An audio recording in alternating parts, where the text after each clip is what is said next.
La série Obi-Wan Kenobi vient tout juste de se terminer, alors aujourd'hui nous allons y revenir sur cette série, qui est sortie il y a à peu près d'un mois. Je préfère vous prévenir, il y aura du spoil dans cette vidéo, donc si vous n'avez pas vu l'épisode 6, je vous conseille de quitter immédiatement la vidéo et d'aller le regarder. Et ensuite vous pourrez revenir sur cette vidéo. Sur ce, moi je vous souhaite à tous un très bon visionnage et nous sommes partis. Par où commencer? Tout d'abord, mon avis sur la série. Il est très satisfait, il y a bien sûr quelques problèmes que je trouve inutiles dans la série. Bref, dans l'ensemble, la série n'est pas parfaite, comme beaucoup d'œuvres Star Wars, mais je pense qu'elle a su, dans l'ensemble, reconquérir ou conquérir le cœur des anciens fans de la prélogie. De voir enfin le retour de Ewan McGregor et de Hayden Christensen m'a fait vraiment plaisir. Moi qui suis un grand fan de la prélogie et plus particulièrement de la guerre des clones, je suis vraiment très heureux que ces deux acteurs sont de retour pas pour un film, mais bien pour des petits écrans, pour une série. Et franchement, ça m'a fait vraiment plaisir. Concernant la série en elle-même, je l'ai trouvée dans l'ensemble franchement bonne. Certes, il y a bien des choses que j'ai franchement trouvées inutiles, mais il y avait bien plus de bien que de mal. Et ça fait vraiment plaisir.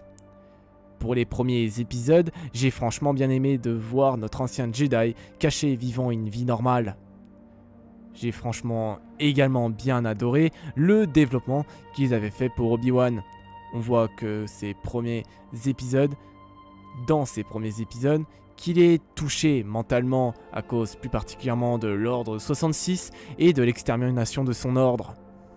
Le moment où j'ai franchement bien adoré également, c'est là où la troisième sœur avoue à Obi-Wan que Anakin Skywalker est bel et bien en vie et qu'il le cherche depuis bien longtemps. À ce moment-là, on voit bien sur le visage d'Obi-Wan qu'il est terrorisé, choqué et perturbé. Bref, franchement j'ai adoré cette scène qui est vraiment forte en émotion. Dans l'épisode suivant, Obi-Wan est vraiment bouleversé par cette nouvelle, à tel point qu'il voit des visions où il voit Anakin le regardant. Encore une fois, on peut y voir que Obi-Wan est vraiment perturbé et hanté par ces visions. À la fin de l'épisode en question, on peut assister à un petit duel entre Obi-Wan et son ancien apprenti. J'ai été un peu déçu de ce combat, surtout qu'il se passe dans une sorte de carrière. C'est vraiment pas fou pour leur nouvelle rencontre depuis la revanche des Sith. L'épisode suivant se concentrera énormément sur la forteresse de l'Inquisitorius.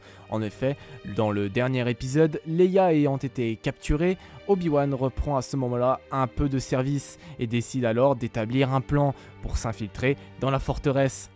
Ce qui ne manque pas de nous rappeler l'époque où il était général durant la guerre des clones.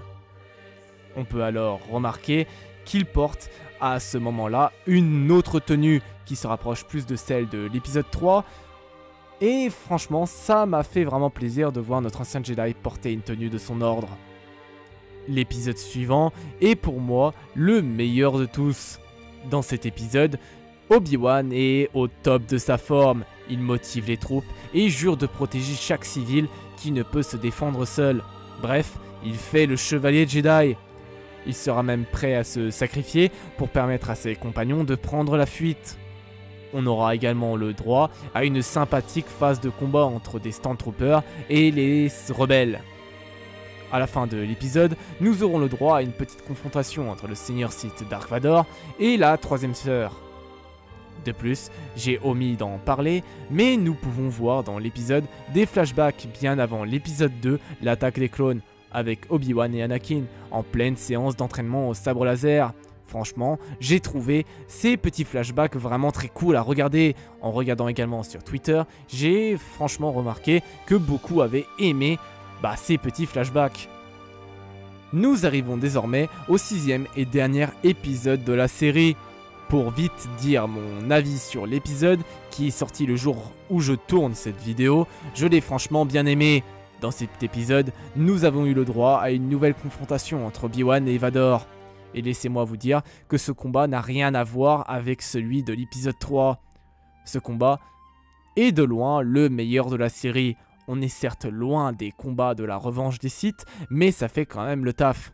Bref, vous l'avez compris, j'ai vraiment pris mon kiff en regardant cet épisode. Je ne vais pas m'attarder sur celui-ci, car beaucoup d'entre vous ne l'ont sûrement pas encore vu, donc je vous conseille d'aller le voir et de me dire ce que vous en avez pensé en commentaire. Pour tout dire, j'ai vraiment pris mon kiff en regardant cette série. Et maintenant, je vais répondre à la question suivante, y a-t-il de l'incohérence ? Eh bien, ma réponse est non.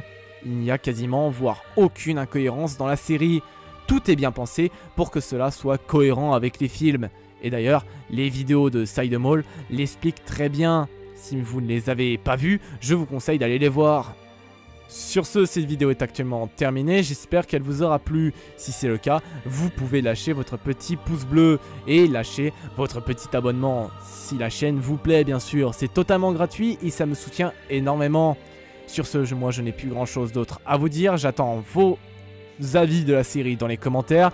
Et moi je vous souhaite à tous une très bonne journée ou soirée. Et surtout, n'oubliez pas que la force est avec vous. La bise tout le monde.